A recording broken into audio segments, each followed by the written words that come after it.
लेखक भगवती प्रसाद वाजपेयी जी द्वारा लिखित पाठ मिठाई वाला एक ऐसी कहानी है जिसमें मानव जीवन के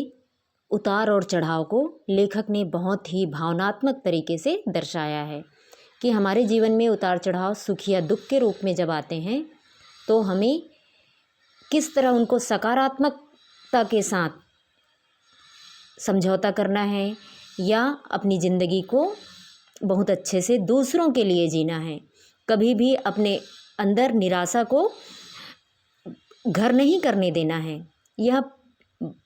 पाठ हमें यही सिखाता है। लेखक ने एक ऐसे व्यक्ति की कहानी हमारे सामने प्रस्तुत की है जिसमें वह उसके पूरे परिवार की एक दुर्घटना में मृत्यु हो जाती है। वह अकेला हो जाता है पूरी दुनिया में, लेकिन निराशा में आकर के न तो वह आत्महत्या की ओर जाता है और ना ही किसी गलत कार्य की ओर रुख करता है। उसने अपने खोए हुए परिवार को पूरे अजनबी अनजान बच्चों में ढूंढने की कोशिश की। अपने पूरे जीवन भर उसने जो बच्चे दुर्घटनाग्रस्त होकर के उसके पत्नी और बच्चों की मृत्यु हो जाती है मिठाई वाले की, तो वह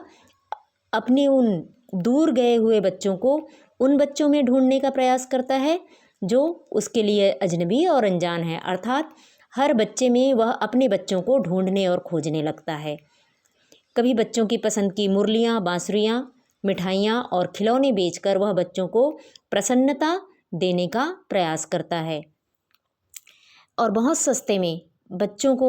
लुभावनी आकर्षक चीज़ें दे करके, बच्चों के पसंद की चीज़ें दे करके वह बच्चों में बहुत लोकप्रिय हो जाता है और बच्चों को खिलौने, मिठाइयों और बांसुरियों के साथ खुश होकर के नाचते कुत्ते देख करके उसे अपने जीवन में कमी का एहसास नहीं होता है।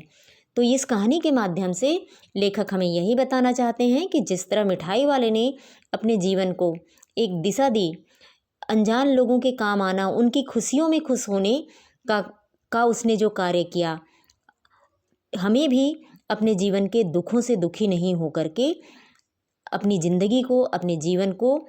ऐसे मोड़ पर लेकर चलना चाहिए जहां हम सबके साथ, चाहे वो अपने हों चाहे अजनबी लोग हों, उनके साथ हमें प्रसन्न रहते हुए अपने जीवन को व्यतीत करना चाहिए। कभी भी निराशाजनक स्थिति में खुद को नहीं ले जाना चाहिए।